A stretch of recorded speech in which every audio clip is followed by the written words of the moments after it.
చర్యలు తీసుకునేట్టుగానే కనిపిస్తుంది. ఎందుకంటే ఆంధ్రజ్యోతిలో కథనం చూస్తే ఆటవిక దాడి అని పెట్టి ఇతని మీద చాలా సీరియస్ గానే ఆంధ్రజ్యోతి రాసిందంటే కొంచెం సీరియస్ గానే గవర్నమెంట్ ఉందని, లేకపోతే వీళ్ళు రాయరు కదా.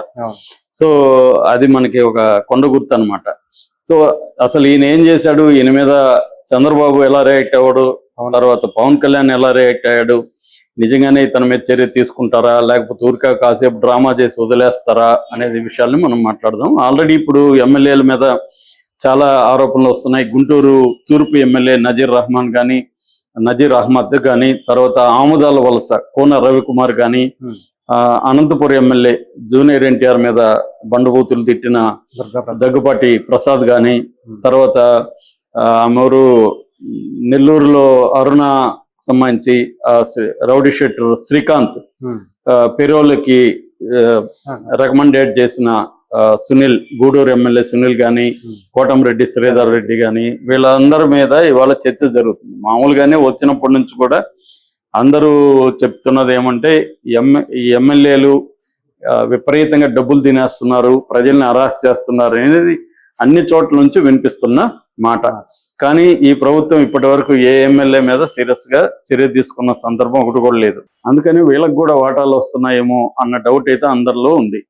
దాంతో ఏమవుతుందంటే కేవలం ఎప్పుడైతే నువ్వు వదిలేస్తున్నావో వాళ్ళు కూడా వీళ్ళు ఏమి చేయలేడు, చంద్రబాబు ఏం చేయలేడు, లోకేష్ మనల్ని ఏం చేయలేడు, వీళ్ళ పార్టీ వాటాలు వీళ్ళకి ఇచ్చేసేంతకాలం మనకేమి జరగదు అని చెప్పి వీళ్ళు ప్రజల మీద తీవ్రంగా రెచ్చిపోవడం అనేది జరుగుతుంది. ఇది అంతిమంగా చంద్రబాబుకే నష్టం. అందువల్ల కూడా చంద్రబాబుని ప్రేమించే మీడియా చంద్రబాబుకి అప్పుడప్పుడు ఇలాంటివి గుర్తు చేయడానికి కూడా ఈ విషయాలను హైలైట్ చేస్తూ ఉంటది. ఎందుకంటే ఫైనల్ గా ఎమ్మెల్యేల వల్ల మీ కొంప మునుగుతుంది అన్న ఒక భయంతో చేస్తారనమాట. మళ్ళీ అక్కడ దుర్మార్గుడు వాళ్ళ భాషలో రాక్షసుడు మళ్ళీ వస్తాడు అన్న ఒక భయంతో కూడా హైలైట్ చేస్తున్నారు బిగినింగ్ నుంచి. అలాగే ఇప్పుడు ఈయన మీద చేశారు. ఈ బుడ్డా రాజశేఖర రెడ్డి అసలు ఏం చేశాడు, ఎందుకు పవన్ కళ్యాణ్ చాలా కాలం తర్వాత సైలెంట్ గా ఉన్నాడు ఈ మధ్య కాలంలో పవన్ కళ్యాణ్, అసలు ఆంధ్ర రాష్ట్రంలో నేను లేను అన్నట్టుగా ఉన్నాడు ఆయన. అలాంటి వ్యక్తి ఎందుకు ఇప్పుడు సడన్ గా ఆయన స్పందించి నివేదిక అడిగాడు, చంద్రబాబు ఎందుకు స్పందించాడు అని చూసినప్పుడు మొన్న ఏం జరిగిందంటే, మామూలుగా మనకి శ్రీశైలం ఫారెస్ట్ లో రెగ్యులర్ గా వెళ్లే వాళ్ళకి అర్థమవుతుంది, నేను కూడా చాలా సార్లు వెళ్ళాను.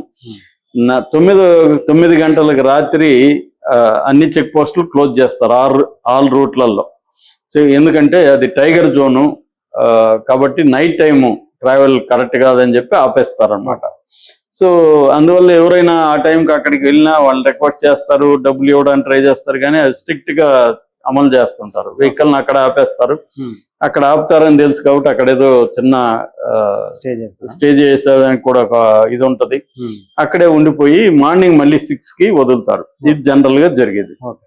మొన్న ఏం జరిగిందంటే శ్రీశైలం దగ్గర వీళ్ళు శ్రీశైలం దోర్నాల రూటు, ఆ రూట్ లో శిఖరం దాటుకొని 10 కిలోమీటర్ల తర్వాత చెక్ పోస్ట్ ఉంది.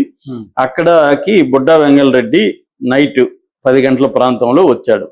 అప్పటికే అక్కడ ఆల్రెడీ 4 వెహికల్ని ఆపేసి ఉన్నారు. 4 వెహికల్ అక్కడ సైలెంట్ గా ఉన్నారు. ఈయన వచ్చాడు దొరగారు ఎమ్మెల్యే తన అంచరగరంతో వచ్చి వీళ్ళు ఇమీడియట్ గా రాలేదని చెప్పి, తర్వాత ఈ లోపల పెట్రోల్ వాళ్ళ ఫారెస్ట్ పెట్రోల్ వెహికల్ ఉంటది, ఆ పెట్రోల్ వెహికల్ హార్న్ మోగించారని చెప్పి ఈయన గుర్తుపట్టలే వాళ్ళు. ఫస్ట్ లో 10 గంటలకు రాత్రి ఎవరో వెహికల్ అనుకున్నారు. సో వచ్చి గుర్తుపట్టినాక సెల్యూట్ చేశారు. కానీ ఈయనకి కోపం వచ్చేసింది, నా వెహికల్ దగ్గర వచ్చి ఇంత చేస్తున్నారు. సాక్షి ఏమో ఇతను తాగి ఉన్నాడని చెప్పింది. తాగి ఉన్నాడు లేదో మనకు తెలియదు, అది మ్యాటర్ కాదు. సో ఈయన దాంతో వాళ్ళ మీద కోపం వచ్చి వాళ్ళ నలుగురిని ఆ పెట్రోల్ వెహికల్లోకి వేసుకొని ఈయన డ్రైవ్ చేస్తూ వాళ్ళ దగ్గర కొట్టించి అర్ధరాత్రి 4 గంటల వరకు వాళ్ళని గెస్ట్ హౌస్ లోకి తీసుకెళ్లి అక్కడ కూడా వాళ్ళని టార్చర్ చేసి 4కి వదిలారని, అర్లీ మార్నింగ్ 4కి, నైట్ 10కి పట్టుకొని 4 వరకు వదిలారని. సో ఇందులో ఏంటంటే ఇది ఎర్రగొండపాలెం రేంజ్ కిందకు వస్తుంది. నక్కంటి బీట్ అంటారు, నక్కంటి బీట్ బ్యాచ్ అన్నమాట వీళ్ళు. ఈ నక్కంటి రేంజర్ ఆఫీసర్ రాములు నాయక్, తర్వాత చిన్నారుట్ల గార్డు గురవయ్య, మోహన్ కుమార్ ఇంకొక గార్డు, డ్రైవర్ కరీముల్లా, ఈ 4 వీళ్ళల్లో SC ST మైనార్టీ ఉన్నారు. వీళ్ళ 4ని టార్చర్ చేసి కొట్టి వదిలారు. సో బండబూతులు తిట్టి ఇది వీళ్ళు వచ్చి వీళ్ళ అటవీ శాఖ అధికారులకు చెప్పారు. దాంతో వీళ్ళు వెళ్ళి కంప్లైంట్ చేయమన్నారు. శ్రీశైలం దీంట్లో కంప్లైంట్ చేశారు. ఈ లోపల ఇది వైరల్ అయిపోయింది. అక్కడున్న మార్కాపురం అటవీ శాఖ డిప్యూటీ డైరెక్టర్ సందీప్ కృపాకర్ దీని మీద స్టేట్మెంట్ ఇచ్చాడు.